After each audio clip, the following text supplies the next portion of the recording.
So here we have it, the man of the hour from the show Godfather of Harlem. Please welcome executive producer slash actor Markuann. Follow your passion, Smith in the house, baby. How are you?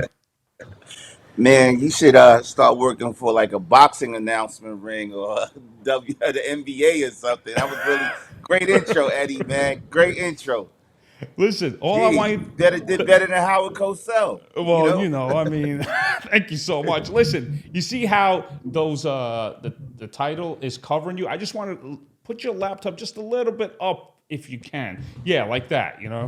Is that are you Okay. comfortable this way? Because I don't want you to go on a Yeah. chiropractor after this. All right. Right. How's this? This is Yes, this that's is cool. perfect. Yes, Okay. right there. And then go to your left a little bit. There you go. Just center yourself. Yeah. Oh yeah, you're looking pretty. Don't worry. We know the Godfather of Harlem. We know. Don't worry about All it. We right. All know. right. All right. All right. All right. I mean, I can switch up though if you need me to. No, This we're is good. Don't fine. worry. Yeah, Okay. we're good. All right. So, this is what I want to know. When you were a little kid, and when we were small, we would say, when I grow up, I want to be what? What was your first instinct? Ah man, when I was a little kid, I wanted to be James Bond. That was my favorite character. I used to lock myself in a room. I could tell you every James Bond movie there was. I swore I was going to be the first black James Bond, man. Well, you got competition with Idris Elba right now, right? I know, right? All right. Well, maybe we'll do a Tony Soprano on him, and then you get the Okay. part. All right. All right. So James Bond. Now you grew up in Far Rockaway, right? Well, I actually grew up in Harlem and I was raised in Far Rockaway, Queens. Okay. In Harlem, how old were you until you moved to Far Rockaway? I was about 11, Oh, 11. and then Okay. I moved out to the beaches. So Far Rockaway is known as the Hamptons for Irish people, right? Mm-hmm. Because we had a big Irish population. Like, you have Far Rockaway and then you have Rockaway Beach. So when people say they live in Far Rockaway, I say there's a big difference between Far Rockaway and Rockaway Beach. You know, a friend of ours, Sean Ringo, lived in Rockaway Beach. I lived in Far Rockaway. Far Rockaway was the last stop on the A. I mean, getting out there, it's 205th in the Bronx or Mott Avenue in Far Rockaway. We used to call that little train ride we took. It was about 2.5 hours. We called it riding the Iron Horse. Yeah, exactly. That A Yeah, train, right? yeah, that A train. It's a long ride going to the city because that's the last stop. Man, if you fall asleep on that train, God help you. Because coming into Mott Avenue, you crossing the bridge. You got a long ride back to the city. It's like the Warriors. They were trying to make it back to the Coney Island, trying to make it to Far Rockaway. So, Marquand, the thing is, I think the A train goes through four boroughs. I think because you got Queens. No, it doesn't because it doesn't go through Staten Island. No, but the four boroughs. No, but it don't go through the Bronx too, does it? Yeah, it goes through the Bronx. It So goes you through the got Bronx. It goes through Manhattan. It goes through Brooklyn. Oh, you said four boroughs. yeah, Okay, it's yeah, a yeah, yeah. four. Yeah. Exactly. I'm sorry. I thought you said five. My bad. Yeah, it does go through four boroughs. Yep. I think that's the only train that goes through four boroughs. The A and the C. A and the C. Okay. Yep. All right. So now, when you were growing up, right, in Rockaway, I saw on this IMDB Pro in the summertime, it's like you got to survive. What do you mean by that?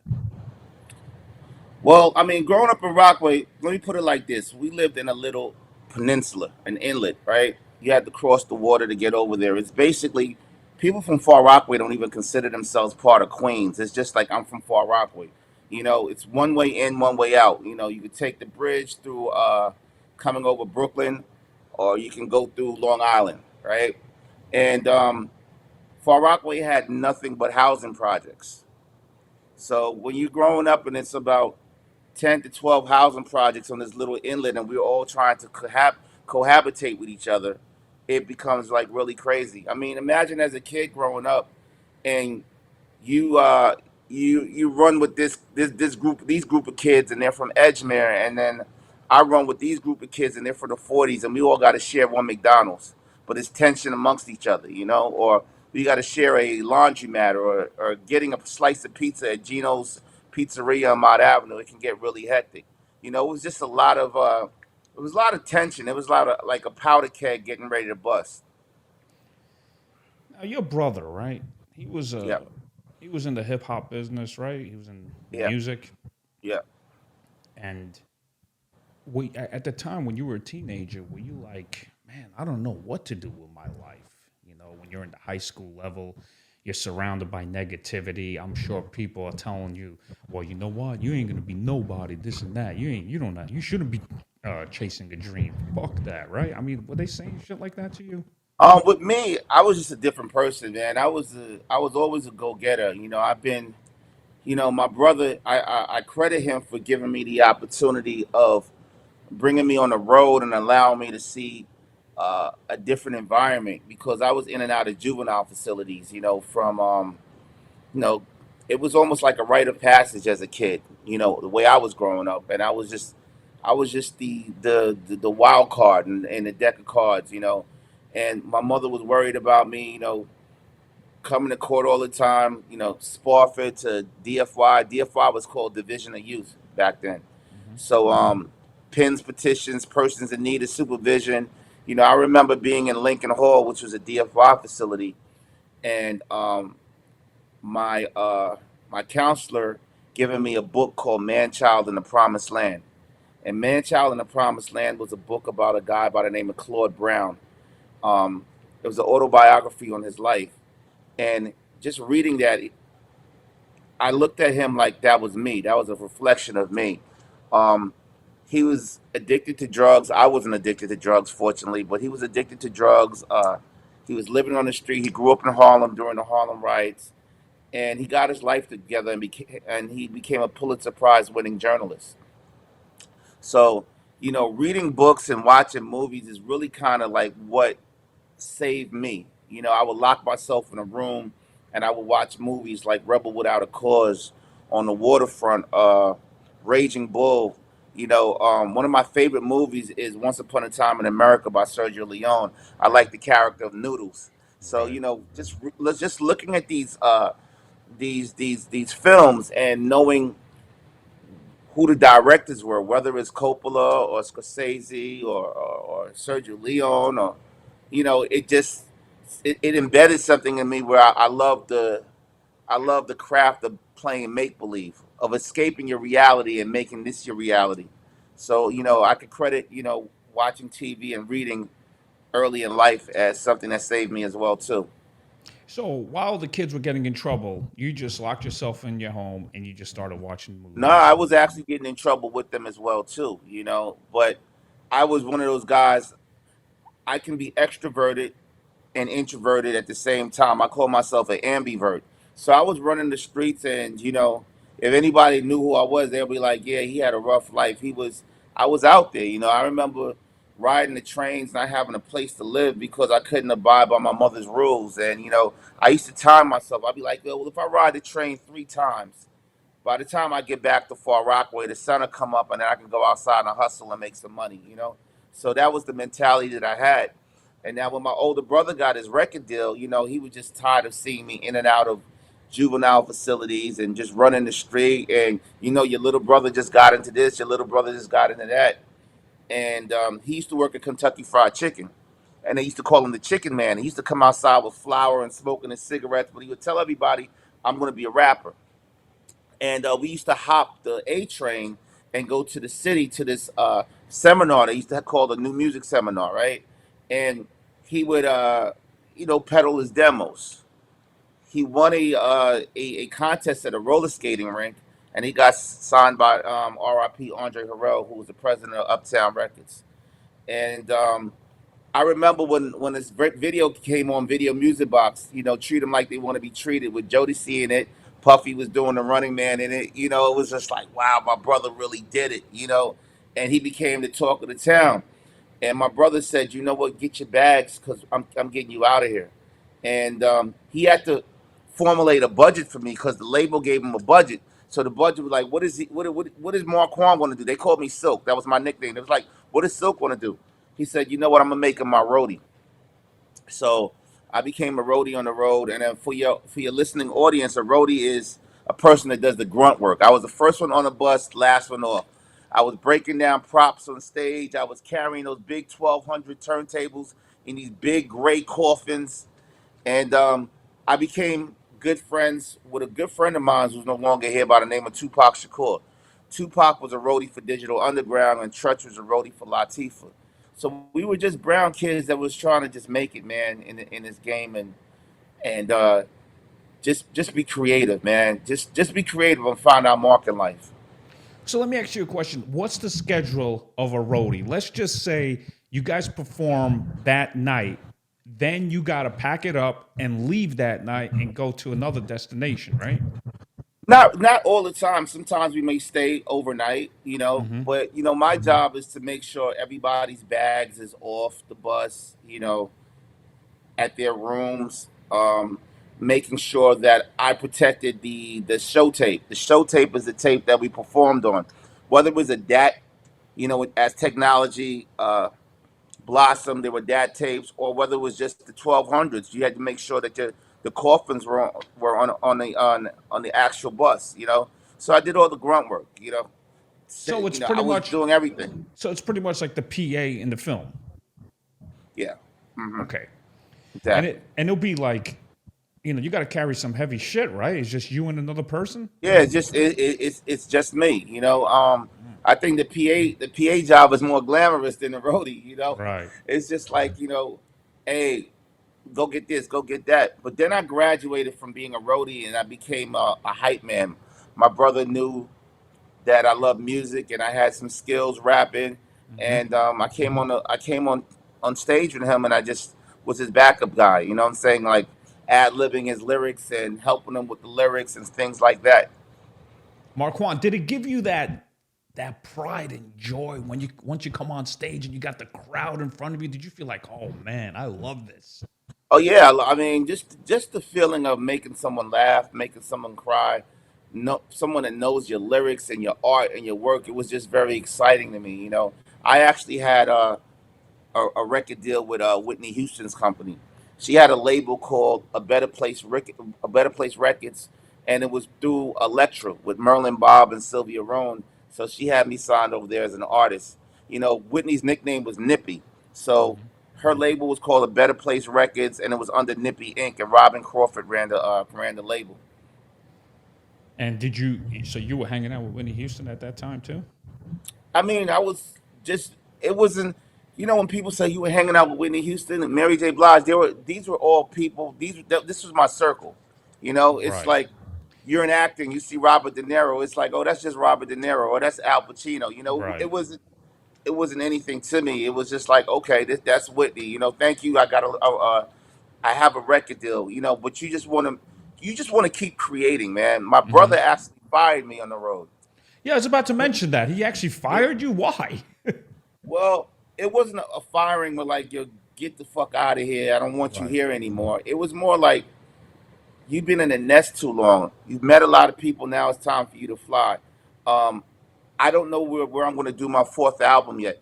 But see, my brother was my income. I depended on my brother to be on the road and to, give me a salary. He was telling me basically like, it's time for you to be on your own and mark your own territory. So it was more like that. It was more like a kicking out of the nest. You know what I'm saying? For you to go start doing what you need to do. Well, how old were you when you became a roadie?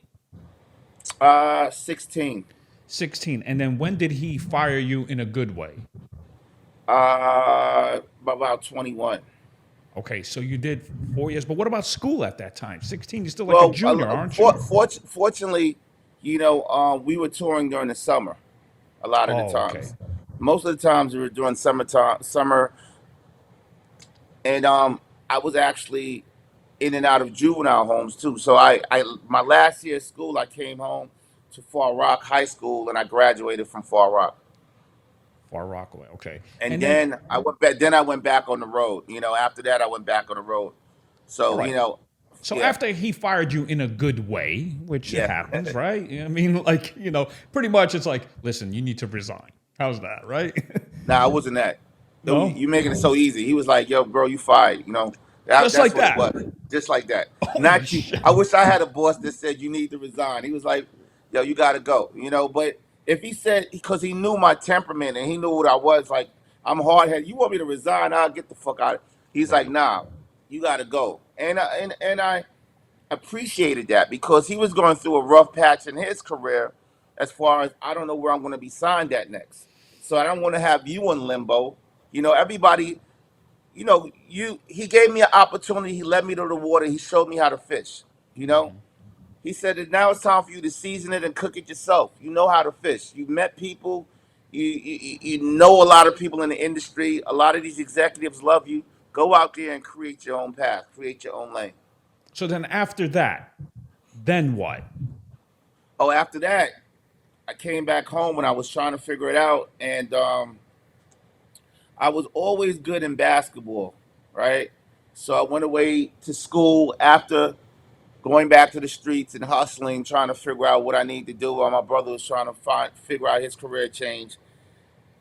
And my mother told me, she was like, "You need to figure out something with your life. What are you going to do?" And me and my mom's like, we were always bumping heads.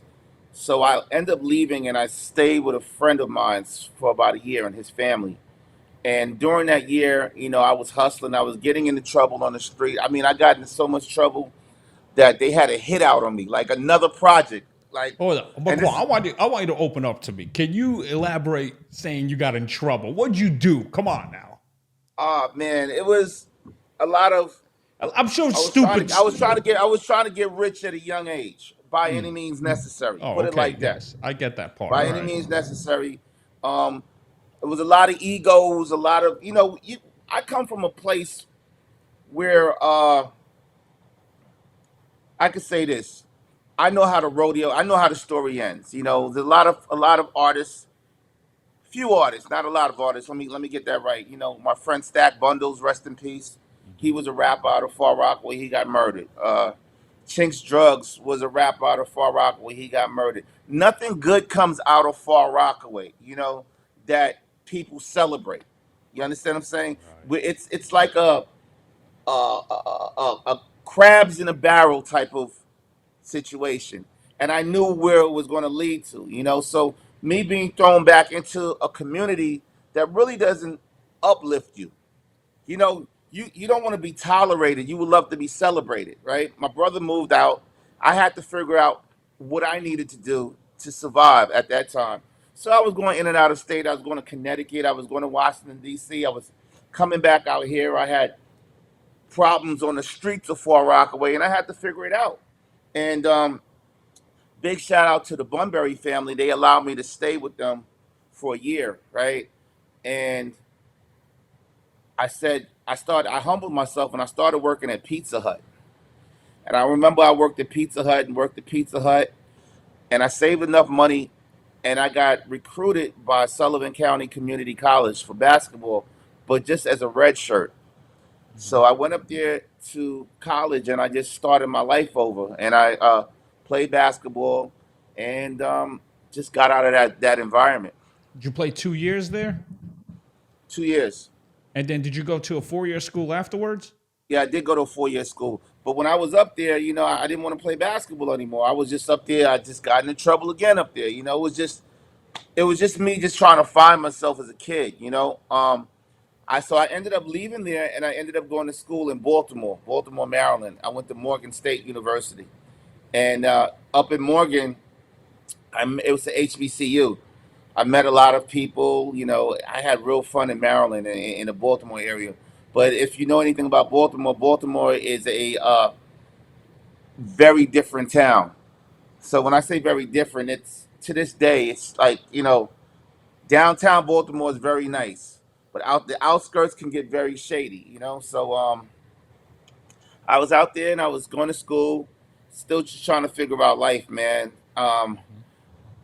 Yeah, All right. So then you minored in acting, right? That's what you did? broadcasting and communication, minor in theater. Oh, okay. Yep. So minor in Yeah. theater. Yeah. And when you minored in theater, were you like, I kind of like this better than journalism, broadcasting, right? Well, I always was the type of individual that, as actors, I like, I just like the concept of creating, creating stories through your POV, creating different lenses, and I think that's where I found my niche and what kept me focused. Um, just movies. I had so much AD. I'm all over the place. I was like, I need something that's going to focus, and it just started with theater, and it started with movies, and it started with just that's what just kept my brain in one place, focused in one place. And that's when you figured it out. Oh my God, this is joy for me. This is what I really love to do. Yeah, I mean, my first movie I was on, God bless the dead, Tupac, was Juice, and I think I Oh, got the bug just being on set, learning what a first AD was, a second AD, right. what a gaffer, what a grip, what a director does. It was just like wow, it was just like its own little world. And I wish Pac was alive for me to tell him that. I mean, he gave me my first opportunity. It was a day player role, but it was something that was very important to me. It was just like wow. I was like, yo, I'm on TV. I'm actually because we always talked about just wanting to hear our records on the radio or just see ourselves on the big screen. With me, I've always wanted to leave my fingerprints in time. Right. Did you and Tupac, like, did he ever give you a tip in life that you will always remember? It's in your head. Like, was he like your role model? No, it wasn't a role model. We were on the same. This is before we're talking about Tupac as a roadie for Digital Underground, not Tupac as we know Okay. Tupac as Changes and California Love. I'm talking about two kids, one from New York City, the Bronx, another from New York City, Harlem / Far Rockaway. That was on the road. I mean, Oh, okay. Pac lived in Marin County. I used to go out there in the summer times to go check him. I'm still friends with Money B and God bless the dead, Shock G. That was my family. That was my West Coast family. So Right. it wasn't a role model because it was nothing to have. We were both in the same place. But I do remember us sitting on the tour bus and talking about our dreams, and him telling me, "Don't ever let anybody kill your dreams." Well, that's You what I know? mean when I asked that question. Yeah, Like right yeah, yeah, there, yeah, that yeah. I moment remember right he told there. me that. Yeah, yeah, yep, yep, That's important because you yeah. need that support from a roadie like you and Well, him. someone that's on your same level. I don't want you to have a Rolls Royce and I have a Honda Accord, and you tell me, "Hey, don't let nobody." Right. We were on the same level. Right, right, We were right. doing the same. We were sharing chicken wings. And fried rice, drinking Cisco together, and Mad Dog 2020. Cisco. You know, so that was that was important to me, man. I miss my brother. He was a revolutionist. He was a panther. He comes from a family of revolutionaries. Right, right. Yeah, absolutely. I mean, this guy's a legend, he still Yeah, is. yeah. So then what happened? You went to Harlem and you were talking to a lady named Margaret, something like that, All that I right. learned. Yeah, like, how did that happen? How old were you at the time? Because I know we're going to talk about Godfather of Harlem, but I'm just saying, what happened All right. Let me before? tell you the story. All right. In 2000, I used to go up to Lenox Terrace and I would talk to my godmother. My godmother's name is Margaret Johnson. Is that Lennox Terrace right there? Did I do a good job on Yes, that? it Or? is. All right, I'm And making for sure. individuals who are listening to this podcast, Lenox Terrace is one of the most affluent places in Harlem for African Americans to live at. I mean, like if you lived in Lenox Terrace, it's like you live in Park Avenue. I mean, you have musicians, artists, athletes, everybody lived there. Percy Sutton lived there. Um, just a whole bunch of affluent black excellence. And when I used to go up to Lenox Terrace, my godmother, she used to tell me these magical stories about Harlem every Sunday. And I how would old were go up there. you? How old were you at the This time? was 2000.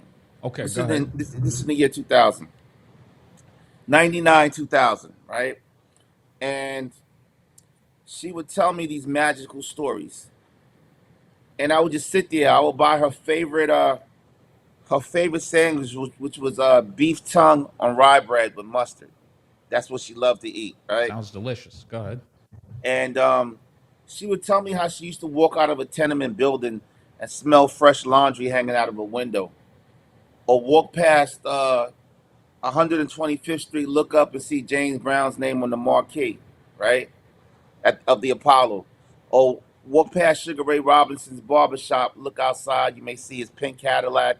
Look inside, you may see uh, Nat King Cole waiting to get a haircut, Jackie Wilson getting a haircut, Sam Cooke's voice coming out of a transistor radio, in a caddy. And I used to be like this, just looking forward every Sunday to hearing these stories.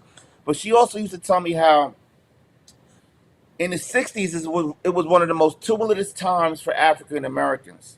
You know, African Americans migrated from the South trying to escape Bull Connor's water hoses and his dogs. Whether you went to Newark, New Jersey, you went to Philly, you went to D.C., or even Harlem, it was still racism happening up north. Hmm. She would give me examples. For example, going to purchase something as simple as a hat in a hat store. Hmm. The owner may say you need to put a shower cap on your head before you put this hat on. Or a family, a father just worked all week and he wants to take his family for a steak dinner, and the owner says you can't eat with the rest of the patrons inside, but you got to take this to go. But she also told me about her grandfather, whose name is Ellsworth Raymond Johnson. Ellsworth Raymond Johnson migrated from the South, and he didn't come up to New York City to become a gangster. He actually came up to New York to become an attorney like Malcolm X. But when the bursar at City College found out that Ellsworth Raymond Johnson was attached to a black man's name, he said, "We don't give financial aid to people of color." So that's the day Bumpy Johnson became Bumpy Johnson. He took the cards that he was dealt with and played it the best way he could. He was the first underworld African American boss to sit with the five families, Hmm. whether it was Frank Costello, Meyer Lansky, Bugsy Siegel, Lucky Luciano, Vito Genovese. He sat with the five founders, the five roots of the La Cosa Nostra, our thing. And they looked at him as a smart individual, even though he was black, because the warden of Alcatraz said he had one of the highest rated IQs he ever saw for a person of color. Hmm. He has self-published poetry. He read Shakespeare. He read Nietzsche. He's even an urban legend that he beat Bobby Fischer in chess. So he was the conduit for the dope coming in from Pleasant Avenue into Central and West Harlem. So I made her a promise over 23 years now, but it was 18 years ago that I would get the real story of who her father was. And she told me, she was like, she said, "Baby, I know I'm going to transition soon." She died in 2016 of December, and I made her a promise. It was just my lifelong mission to fulfill her dream to get this show done. She didn't want the Bumpy Johnson that you saw in Hoodlum. She didn't want the Bumpy Johnson that you saw in the Cotton Club. She didn't want the Bumpy Johnson you saw in American Gangster, because Bumpy Johnson didn't die in an electronics store with a bunch of TVs, and his last words were like, "Pepsi's a better product." He actually died in my character's arms in real life of congestive heart failure, eating his last dinner at Wells Restaurant. So he did it his way. He didn't die in jail. He did it his way. So, like I said, I made her a promise 18 years ago that I would get this project done for her. Well, that's amazing because I'm thinking, what if you didn't meet this woman? What if she What wasn't if I related to didn't? you? Well, I was working at the time too. I wasn't, in between the in between. I was working at this company called BET, Right. Black Entertainment Television, and I was there for 16 years. And I was in corporate America. I had got into some trouble, and I had to get a job. Put it like that, right? Right. And it seemed like trouble kept following me. I just didn't know where I wanted to go, what I wanted to do. I just I'm a firm believer, like, you could chase your pension or you could chase your passion. I was all about chasing my passion. I hated going to work, having to sneak out at 12:30 to go to auditions. Someone telling me, "Where you at? You're not back from lunch yet?" Or giving me 15 minutes and say, "Hey, you got a 15-minute break." That was never me. Right. I didn't have a plan B. I had a plan A. I feel if you have a plan B, you plan to fail your plan A. So I'm the type of person. It may not be for everybody, but me personally, I never had a plan B. It was always a plan A. This is what I had to do. So it wasn't like I wasn't working. I was just on the streets. I wasn't making any money. Um, but we got let go. Viacom came in and bought BET in '99, 2000, right? Hmm. 2015, I got a call to go to the conference room because my supervisor wanted to talk to me. He said, "Make sure you come for this team meeting. Make sure." And this was someone that I called a friend of mine's, right?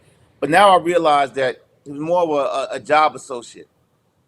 So I walk into the room, and it's HR sitting there with my supervisor and my supervisor's boss. So my supervisor's boss says it in the most polite way he could. "Hey, Markuann, we're so glad to have you for so many years here." And then my supervisor said, basically, they're saying, "We don't need you anymore." Mm. So I got Wow. slapped in my face. I was like, wow, okay. I thought we were friends. I thought you would have gave me a heads up or helped me prepare for another transition, but which it didn't happen. So I got let go after working at BET for 16 years, and they gave me $4,000 in severance. So with that $4,000, I had to figure out, what am I going to do next, right? But I was always talking to Margaret. Like, Margaret is that's my godmother. So we've always had these conversations. We've always, talked about trying to get this TV series done.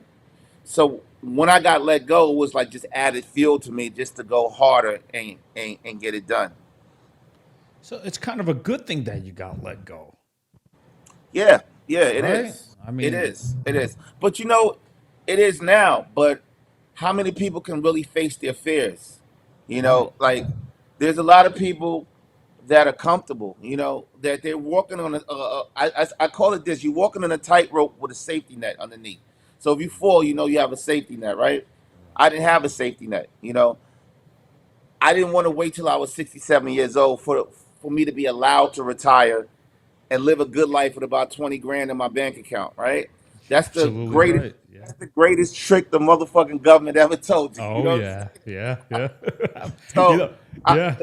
I can so relate I because yeah, because sorry to cut you off, but like when I was a high school gym teacher when I graduated from college, I said I'm not waiting until 65 to live that good life. to I'm enjoy your sorry. life, right? Yeah, I And was and like, then 60, so I gotta wait till that, and then 66, I'm in the upper room.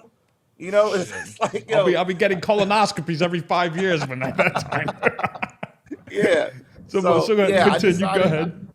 yeah. So and I look at people. I'm inspired by entrepreneurs. I'm inspired by anybody that grabbed their bootstraps and said, I'm going to do it my way. You know, Right. Everybody from Ralph Lauren, who, if you know how he started off, and he has a documentary called Very Ralph that's amazing, to Bill Gates, to Steve Jobs. Like, you have to go out there and get it. And that was one of the best things that ever happened to me. I'm going to tell you the truth. I didn't like the way it happened. It really showed me about what friends or so-called friends are that you have. But it was one of the best things that ever happened to me. But you know what, Marquand? What hurts the most is like you've been loyal 16 years to these guys, and they're like, "All right, it's time to go," and you're like, "What? Come Yeah, on now." it's almost like you. I was always told, if you don't take advantage of what you have going on, all you're doing is building dreams for somebody else. And I tell people all the time, if you knock an opportunity's door and it doesn't open, go to Home Depot, buy some lumber, create your own door, create your own lane. You know, Right. we're in a place where we can do that right now. I don't have to wait for you to give me permission. Hmm. So then, you probably did mega research, right? You probably I'm assuming back then you went to the library, you were looking at articles in Oh the man. 60s, right? I mean, you were going through all that. So what I did was I went to the Schomburg Museum, right? Bumpy Johnson is not a figure that you see a lot of photos of, right? He was almost a mystical urban character that came in and out of the shadows. So I went through a lot of microfilm, setting up Google Drives and everything so we could have the material. A friend of mine's named Tony Gentry helped me as well too. So I would go out there and I would just grab material, anything on Bumpy Johnson, anything on character, because all these characters you watching on Godfather of Harlem are real characters. From my character, Junie Bird, to Del Chance, to Nat Pettigrew, to Robert Morgenthau, to Vinny the Chin, to Joe Colombo, to Frank Costello. These are all real characters. You know, these aren't characters that we just pulled out the woodwork and said, "Hey, we're just going to make a character up." You know. So what I did was I knew if there was a writer's room, and when a writer's room happens, that I will be able to provide the meal for the writer's room, right? So it'll be an easier transition to just actually going out there and trying to figure out what the story is about. Double Markuann has gotten so much material, like here it is, boom, Right. and that's what I did. So in but how did you present it? The story. How did you meet with Chris Brancato? How did that happen Well, exactly? it started like this, and Chris wasn't around at the time. It started off with my partner, and he's like my brother. His name is Jim Atchison, right? I got introduced to Jim Atchison by a friend of mine. His name is Bernard Alexander. I call him my uncle. Bernard is big in the music industry. Bernard worked with 50 Cent. He helped founded the Fugees and a bunch of other people. He said he knew a friend of his from LA because Bernard was working on American Gangster, and uh, this guy Frank Lucas is related to him, right? So he introduced me to Jim, and Jim and Joanne is my family. Jim Atchison, I spoke to him on the phone. I said, "Yo, I got this great story about this guy by the name of Bumpy Johnson." And he was like, "Oh yeah, I know who Bumpy is." He said, "Hold on, let me call you back." And he put me back on the phone with a guy by the name of Jay Cohen. And Jay is he's a executive over at Gersh, the Gersh agency. So Right. we were talking for a minute on the phone, and they said, "Wow, this could be a great limited series." And Jim happened to call me back and said, "You know what? I'm coming out to New York in December, and I would love to meet you." I said, "Cool." Him and his wife, who's my sister Joanne Colano, came, and their son Luca came to New York. I brought him up to Lenox Terrace to meet Margaret. Margaret was like, "Marquand, why are you bringing these white folks to my house? Are they the feds?" And and I was like, "Nah, Margaret, these are some individuals that may be interested in helping me get the story done." So we sat there for a while and we talked. And you know, Margaret was a hoarder. Like her house was like a museum of 1960 relics. You know, her father's chessboard. You know, his books. You know, she was actually living in that time. It was a time that she didn't want to let go. You know, and speaking of Margaret, this is around Christmas. I mean, not Chris, like around the Christmas holidays, before Christmas. We left. I went out to Sylvia's and had lunch. I brought him to Sylvia's. We had lunch, and Joanne had to go to Yonkers because of the 12 fishes that they do. The 12, you know, she had to prepare the meal for her family. And myself and Jim was like, you know, we're going to get this done. We're going to make this happen. So knowing that Jim didn't know the lay of the land, you know, it was really leaned on me to get as much information as possible in case something like this did go down. Um, so Jim called me one day, and Joanne started sending me spec scripts from UTA, from Gersh, from WME, you know, all the big agencies about writers because we were looking for a writer. And then Jim hit me one day and said, "Hey, what you think about Forrest Whitaker playing Bumpy?" And I hung up the phone on him just because I come from a place like, get the fuck out of here. I hung up the phone at him, right? Mm-hmm. He called me back laughing. He said, no, I'm serious because he's about to come over the house and spend the night. I was like, okay. He never told me that his wife manages Forrest and his wife manages Andy Garcia and a bunch of other people, right? And that's my family. They call me Markuann Smith Colonel or Markuann Smith Atchison. And I said, sure. After talking to Forrest, Forrest took me under his wing like his little brother and was like, I love your energy. I love what you're doing. I would love to produce this with you. He didn't commit to acting it, just to produce it. So, still, our dilemma is we're still looking for a writer. So one day I was in IMDB and I was looking through my IMDB and my favorite gangster movies, looking to see who wrote them. And I came across Chris Brancato and Paul Eckstein's name. Mm-hmm. I called my partner, Jim Atchison. I said, Jim, do you know Chris Brancato? He said, Chris, you mean the writer, Chris? I said, yeah, because I'm looking at, they did the movie Hoodlum, and he may know the lay of the land. He was like, yeah, Chris lives across the street from me. Joanne makes an Italian meal for him and his family almost every other Sunday whenever they coming over to eat. And I was like, wow. I said, maybe you should, find out if this is something he would be interested in, right? So Jim calls Chris and speaks to Chris, and Chris was like, I did bump you already. Because Jim told me, he called me back. He was like, yeah, I spoke to Chris. He was like, yeah, he did that already. He's not sure he wants to go back down that lane right now. He just came off of Narcos, um, and he's working on a pilot right now called Las Sirenas on CBS. And he was trying to see if that was going to get picked up because he was show running that. But he also was doing the El Chapo series that was going to Nat Geo.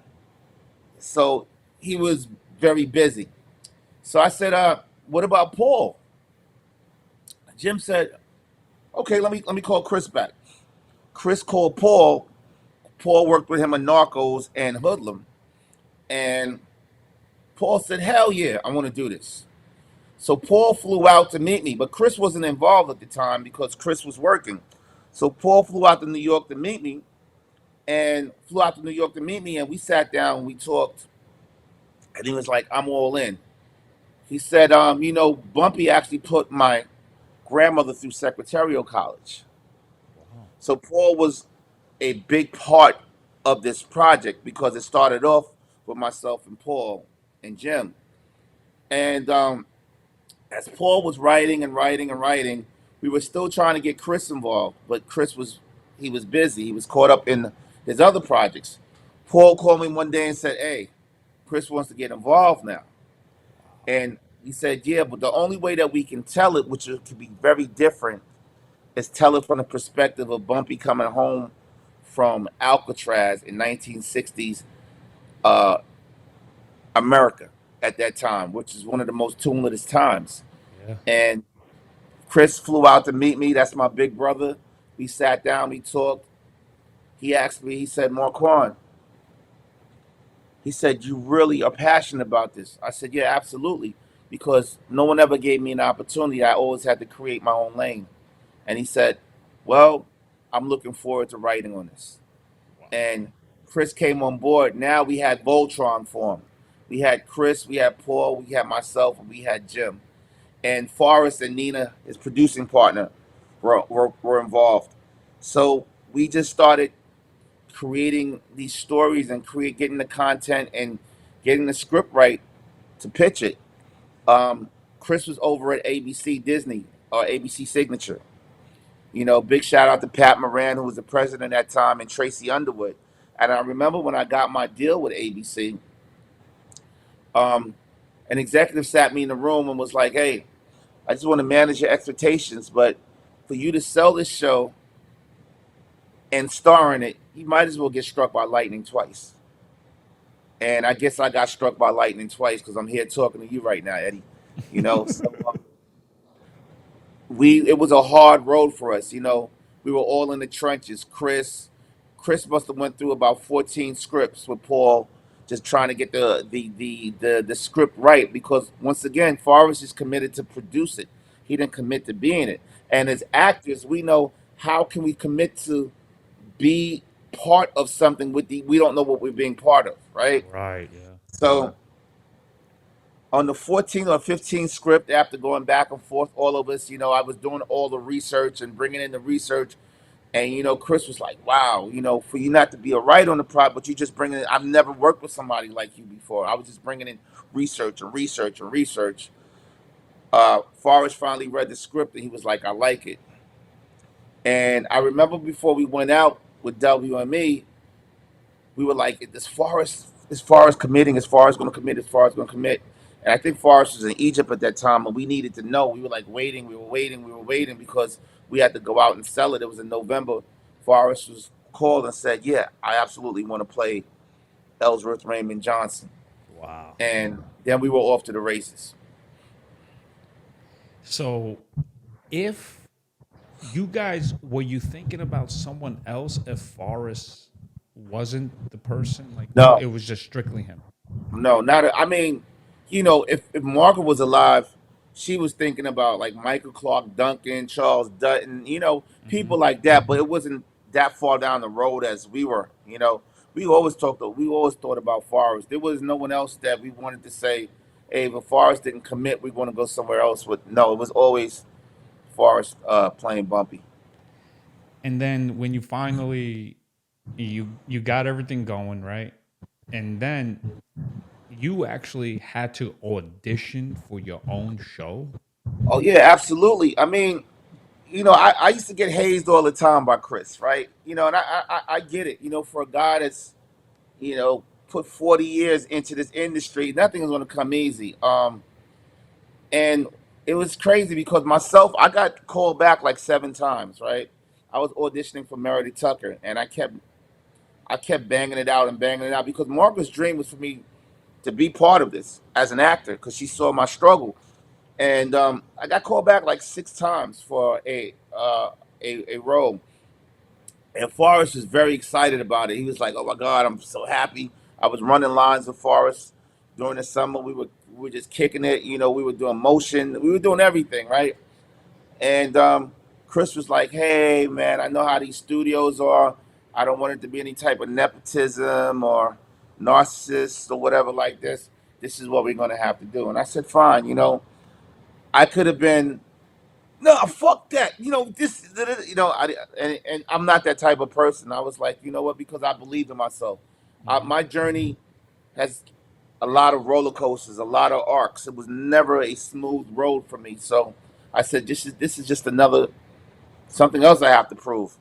So I went out there, auditioned. On our 0 day of shooting, the network flew down and ABC flew down. They said we love the way he looks on camera, and they renegotiated my contract. And Junie Bird, which is a very important character in Bumpy's life, was here. That's unreal because you are the main man coming in and like, no, you have to still have to audition, brother. You know what I Yep, mean? I'm like, what? yep, yeah, yeah. So did you remember that audition as far as was there a scene involved that Chris wrote that you actually auditioned? Or was just he just wrote a couple of words, and He said, just all right, well, boom. I auditioned right. There was a scene. I did audition with a bunch of other people, but it was for the character of Del Chance. Hmm. Big shout out to Eric LeRae Harvey. And Chris always says it was my bad because he gave me the monologue the day, the like 24 hours before I was supposed to go in. And he's like, "Shit, I forgot to give it to you." Like I was like, "Okay," he threw me a curveball, right? I was Right. like, "All right, cool." So I went in and did that, and then he was like, "Okay, let me see you do this." And he threw me on front of camera, like, "This is what I need you to do, and what I need you to say. This is your time right now." And I aced it, and ABC and Epics, they loved it.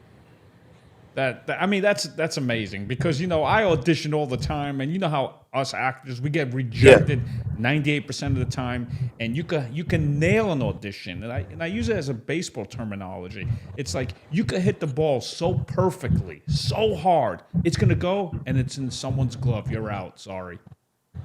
But you Right? know what? This is why I tell actors and creators, There's nothing like creating your own. Right. So you can be able to control your destiny somehow, Yeah. right? In front of the camera or behind the camera. Multiple streams of revenue is always a good thing to have. I never want to be that actor with 1,000 other actors in a room, or your destiny belongs to the director or the producer. Or I say, yo, Eddie, do you got a hookup? Yeah, my man is shooting this. Maybe I could get you in. I don't like those type of conversations. Right. I want a conversation where I'm in control, where I'm creating, or where I know for a fact that okay, this is going to be mine. Let me get to work. That other stuff, that cattle call, I still self tape. I'm not gonna lie to you, but it's not something that I like. I like to be able to have control, not for somebody else to control or have a gatekeeper like the casting director or the studios or a gatekeeper where they say, well, you know what? There's a guy that sold about 15 million albums. I think he may look good in this world because of his audience. So Right. I want to be able to I don't mind self taping. I don't mind auditions, but I want to be able to do that without the biases about what this person is doing, how many followers this person does, how Right. many Facebook likes or anything like that. Yeah, because like to me, I'm at the level that I've been tested for shows, and you're like, Yeah, damn, man, it's between me and this guy, and he got it over me. Oh my God. And I don't hate like that. And I'm like, I'm happy for him. You know what I mean? Because yeah, I know if I go against somebody and I get the part, I hope he's happy for me yeah, yeah, too. yeah. But afterwards, when you guys put it all together, did you watch all the other actors and actresses audition like on tape? Did you see? Oh yeah, absolutely. That's why I felt weird that I had to audition in Hmm. front of my own colleagues, my own peers. I became that actor that I was just watching. You understand what I'm saying? Right. That was the weird shit about it, Eddie. I'm like, I'm on the couch watching these guys audition, right? I watched everybody's audition. Then I become the guy that they're watching audition. Right. And I'm Yeah. like, wow. It was just like, oh snap. So it was a reality check. It was definitely a reality check. Which series regular on the show was it really hard to cast as far as, man, we got so many good actors that auditioned for this. They were great, but we're going to go with this person. Which one was the toughest? Well, it was Malcolm, and I was very influential in getting our first Malcolm, Nigel Thatcher, because I remember being on casting calls, and they were mentioning all these other guys coming in trying to play Malcolm. And I kept saying, "What about Nigel Thatch? What about Nigel Thatch? What about Nigel Thatch? What about Nigel Thatch?" And it came to a point, and I was like, "Wow, these guys are not respecting me Hmm. to uh, entertain my thoughts." And Chris said, "What about Nigel Thatch? Markuann keeps saying Nigel Thatch. Bring Nigel Thatch in." Right? It took Chris, the showrunner, to really put his voice down. And I remember standing outside of ABC. It was 90 degrees outside. I'm wearing shorts and a t-shirt, and I see a yellow cab pull up, and this guy comes out with a black overcoat, uh, black fedora hat, glasses, briefcase, and I was like, "Wow, that's Malcolm right there." And Nigel is my brother, and he killed it, and so did Jason Carville. He killed it as well too. But for season one and season two, I remember I was very influential in getting Nigel seen, and I'm glad that he booked the role and he had a journey with us. Who had straight offers on the show besides Forrest? I'm sure Vincent D'Onofrio had a straight offer, right? Oh yeah, Vincent. Yeah, I mean, but those are characters, of course, that would, Right. like Vincent and John Carlo. Of course, they're ones that got those were relationships, and that was see if they were busy or not. At the time, everybody else auditioned. There were no handouts for anybody. That's why I don't feel bad for my everybody auditioned, from Antoinette, uh, who plays Elise, to Il Finesse, who plays Mamie, to Demi Singleton, who's playing Margaret, and now she Serena Williams and King Richard. Everybody auditioned. There was nothing given out. The only persons that I remember with straight offers were probably like John Carlo and Vincent and Paul Savino, God bless the day, and Chaz Palminteri. So Chaz, Paul, Vincent, and John Carlo. Wow. how amazing is Vincent D'Onofrio, right? I mean, Oh listen, man, this guy's the he's an man. amazing human being, man. I love talking to Vincent and just soaking up a lot of knowledge with him. I love talking to Chaz. These guys have the most best stories on set. I miss Paul singing during lunch. He used to sit down and sing opera. He had a very operatic voice. John Carlo, that's my brother. He's one of the hardest working guys in show business. He's able to work on multiple shows and not miss a beat. You know what I like about John Carlo? I mean, I could see how if a director says let's adjust, he's prepared probably 10 different takes in his head already, Yeah. Oh right? yeah. See, and this is what I love about John Carlo. It's like when you're on in a scene with him, it's like you're in a boxing match. Is he going to fight southpaw today, or is he going to turn and do traditional? It's Right. like, and if you're not on your p's and q's, he can just do something to you and you just throw you off. I'm like, wow, he just gave me another way to do it. You know what I'm saying? But he rides with you. He's Hmm. like, baby, let's try it this way. Let's make it happen this way. And I love what John Carlo does. He's a professional. Yeah, you listen. It's such a great cast. I watched the first season. I was like, Yeah, "Holy shit! Look at this show yeah, right here." Like everything. yeah, What I like about it too. It's so specific. Like you really feel like you're in Harlem in the '60s. yeah, yeah. It does. It does. Oh, also, big shout out to Louis Guzman. He was on our season one. Hmm. Louis real dope man as well too. I mean, we had a good family, man. It was on set as a family. We help each other. It's no one bigger than it. It's like everybody feels like they're number one on the call sheet. We don't. Yeah. There's no like There's he's no the number one. egos. Just come on No in. egos or anything like that. Yep. Right. You know Yep. who else I like? Oh my God, who's the one that played Forrest's daughter when she was on heroin? Oh yeah, that's Antoinette Crow legacy. Holy She's I shit! remember her. I remember her audition. Man, she killed it. She killed it. Another person that's Lucy Fry. She's Yeah. amazing too. For her to be from the land down under Hmm. to getting a East Harlem type of accent is just crazy. And Catherine Narducci is another amazing Yeah. actress friend of mine, and I love her as well too. She's a great woman, right? She Yeah, was on my yeah, show, and I met her in person. What a great woman! I mean, yeah, unbelievable. yeah. Yeah. And what else? It's like I really feel like I come from a huge athletic background. When you have chemistry, especially me being a former baseball player, collegiate, full ride scholarship, and all that.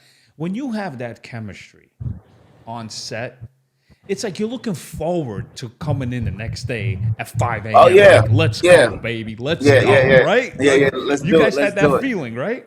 Yeah, it's like how some people look forward to the martini. We're Hmm. like martini already. You know what I'm saying? It's like Right. let's just keep going.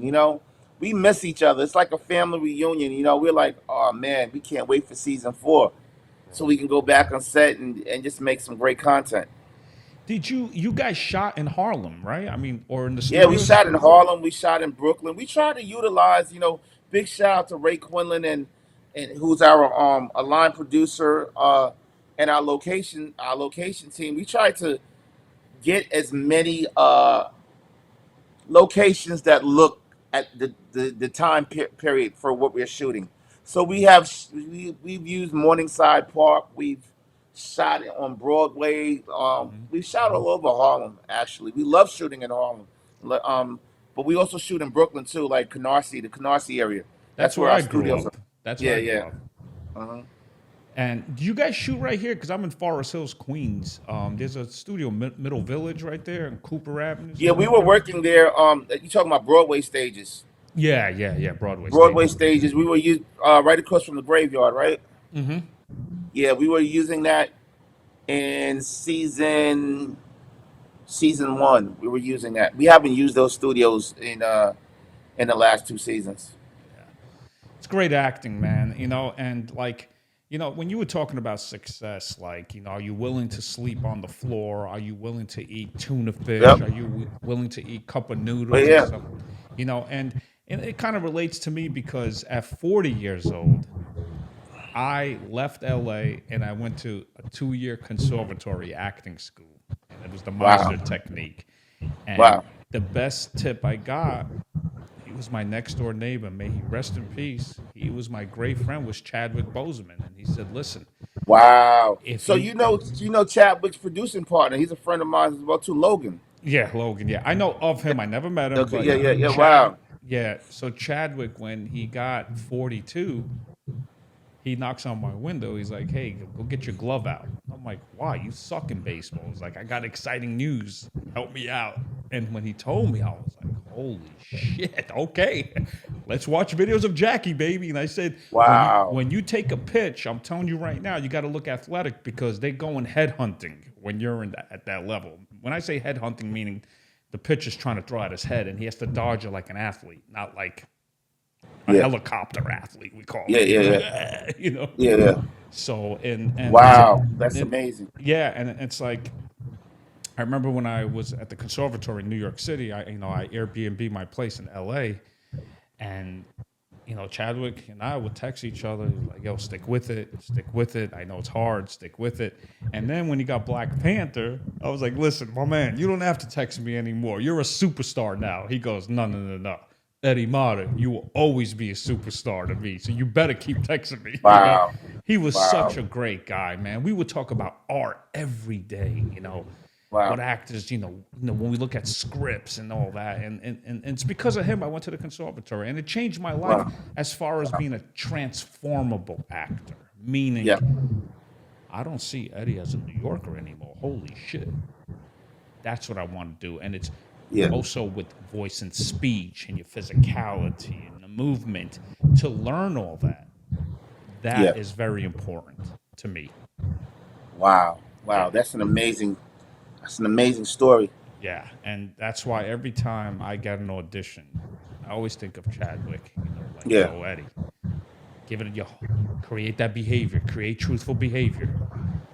Has to sound in your voice too. It's like stuff like that.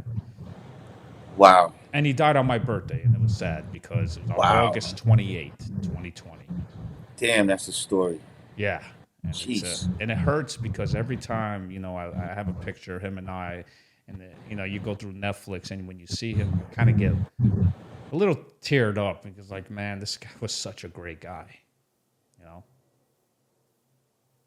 know. And it sucks because I always tell actors when you audition, give it all you got. That's the only control you have. That's Yeah. it. I mean, you cannot control what the other person thinks of you. Mm-hmm. I can't control how the casting director might have the worst day ever. She saw about 20 actors. Right. You know, we can try to figure it out. Hey, I hope my audition is early in the morning. Hope my audition is in the middle of the day and not the last audition. You Right. just have to go. You have to go and do your best and just leave it at the door. You Yeah. just leave it there. I think when you start worrying and you say, "Hey, I did a great job. Oh, I know I got it," and then you're not managing your expectations. You leave it at the door and you just keep going. Yeah. And I tell actors, I tell anybody creative, stop depending on someone to uh, create your destiny. Create your own. Yeah. Like create your own. I I remember totally Logan. agree. I remember Logan and Chad. They started their company and they started creating content themselves. And it's all about community as well, man. I always wanted to have a community of actors, diverse actors, like something like 16 Candles, The Breakfast Club, what they did back then. It's almost like if Leo works, Toby Maguire works. If Toby Hmm. Maguire works, Matthew works. Yeah. It's that camaraderie. It's like, yo, hey Eddie, yo, I got something that's going on, mate. Are you down for it? I think we lose ourselves in that with ego and things of that sort, where it's like, no, they hold it on so tight, like I got this. It's all me, me, me, me, and it's just like it'll never work like that. Yeah. Yeah, usually when guys like offer me parts, I'm like, you know what? Let me audition. Let me earn it. You know what I mean? They're like, no, Yeah, no, no, Eddie. I know your work. You're fine. You're in. I'm like, all right, yeah. fine. So But it's not even just about the auditioning part, it's about, hey Eddie, I know something that's maybe you may be a good fit for. You know, each Right. one teach one. It's supposed to be a community, right? Communities help each other, right? Yeah. You know, so I think that's what we're missing. Yeah, I absolutely. mean, on my side, I think that's what, what's been missing. I've been doing everything by myself, and just hitting the, because I didn't have a team Right. until Yeah. I got with Chris and Forrest and everything of Well, that you sort. also you do need a great team too. Let's be Yep. honest. You need someone Yep. to help push for you too and say, hey, Exactly. I'm Exactly. sure people talking to Chris Brancato back then and saying, well, who's this guy Markuann? What does he know? It was like, listen, he fought for you, he backed for you. He was like, hey, listen, this guy's got great stuff, man. We got to Yep. write this up, But right? that's what I'm saying. I think that someone has to start believing you from somewhere from the beginning, Right. right? Someone gives somebody an opportunity, right? We always have to look at it like this: you helped me, I helped you. Hmm. It's not you helped me and that's it. We're Right. supposed to be helping each other, and that's why I'm glad I have a great tribe of friends, from Chris Brancato to Paul Eckstein to Nina Yang Bon Jovi to Jim and Joanne, and even Professor Smalls. I had to bring in the authenticity because Chris didn't know the lay of the lane of Harlem. Hmm. I went and got somebody that was authentic and brought that into the picture to make the TV series even more authentic. That was actually there, and that's Professor James Smalls. And James was there when Malcolm X got assassinated. He became Malcolm X's sister's bodyguard. Oh, wow. You know, so he was able to sit on set and consult and let us know what's right and what's wrong. But these are all things. Even with Whoopi Goldberg, I was able. I was at. I remember how Whoopi. I was at Whoopi's house over COVID, and she's like, "Hey, baby, I really love your show. I love to be." I was like, "All right, Whoopi, let me find out." Chris was like, "Hell no, I don't think Whoopi's gonna like that." I said, "What?" Whoopi said, "She'll be in it. Just make her a badass." And then you have Miss Cleo, Whoopi Goldberg. So it's all about community and about helping each other and supporting each other. And I definitely have a tribe of people that are like that. So now, Marquand, what do you do on your daily lifestyle? Let's say, when the season's over, right? Hmm. What's the lifestyle? What do you That's a do? great question, Eddie. That's a great question. My lifestyle is this: I'm creating. I have a bunch of projects right now that I'm taking out the shop right now that I've created. I have brand partnership deals that I'm working with myself, my brand, and my story about my journey. Um, I'm always creating an opportunity. Branding is very big for me. My brand is my journey, my story. I hope it's inspiring the people. I'm a walking testimony, letting people know not to give up on your dreams. Um, uh, and just having multiple streams of revenue, not just depending on, okay, I got a TV series that's a hit, which is, no, I'm happy. We got an Emmy. We are the highest rated TV series that the network has ever had. But I'm also creating. I got projects out here right now that people are very interested in. That I've been creating 4 or 5 years ago. While Godfather of Harlem was being shot and me being on set. When I'm in my trailer, I'm constantly creating pictures that I want to go out with. So that's what my daily life looks like. It's not fabulous. I'm not on the French Riviera. I'm not sipping. you know. Yeah, yeah. Listen, as an actor too, I'm creating 24/7 in my head, crafting. And when I talk to Vincent D'Onofrio about that, I'm like, listen, even when you're not on set, when you're just hanging out, are you like crafting in your head? He's like, every second of my life. And that's what I do. Yeah. I can definitely understand that. I mean, I Hmm. have so many people approach me. I mean, I have content, like, so many people approach me with content. I have content that I've created. I have IP that I have right now. I'm working with. I'm actually working with. Right now, I'm working with George Tillman and Bob Title on a project. George Tillman and Bob did the Sundance film Mudbound and The Hate You Give and Notorious, and they're doing a new Bob Marley movie with Paramount. I have a project with them I'm working on. I have a project with Joe Morton and Matthew Carnahan. Matt Carnahan created House of Lies. Hmm. Um, So I'm very excited, man. It's just always staying busy, and that's my thing is always staying busy, always creating. So where are you right now? In LA or New York? No, I'm actually in New York Oh, right all right. now. So you're in New York I'm in City. between New York and LA. I have a place in LA and I have a place in New York. Look at that. A kid from Far Rockaway. Never thought you would have this day come, and look at you. You made it the impossible to be possible. Yeah, I mean, like I said, I knew something was out there for me. You have to be your biggest cheerleader because the loudest boos come from the cheapest seats.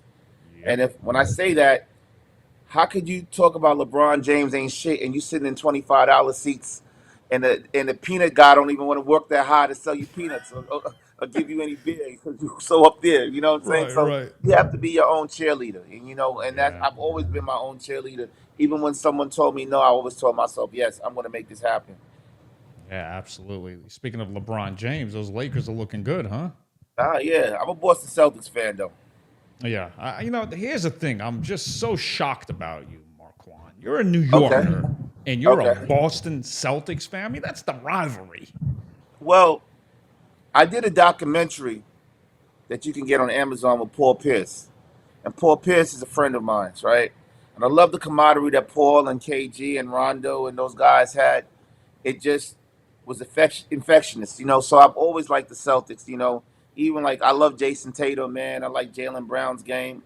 I'm a hooper, so I don't. It's just not about I'm from New York. If your team sucks, your team sucks. You can't like other teams, I mean, like, Well, no, you got to be loyal to your city, man. All right. That's my yeah. team, the New York Knicks. Yes, we're struggling. I get it, man. But Okay, so I got to struggle till I'm kicking over, hitting the upper room, and there's no championship, and say, "God damn it, the New York Knicks is I'm dead." You know what I'm saying? right, Like, right here. Well, look, my thing is baseball because I had a full ride. I played college baseball down in Florida, Palm Beach yeah, Atlantic University. So at least my team's the Yankees. So it's yeah, like they win yeah, championships, but we're kind of desperate for one because the last 14 years ain't shit going on, man. yeah.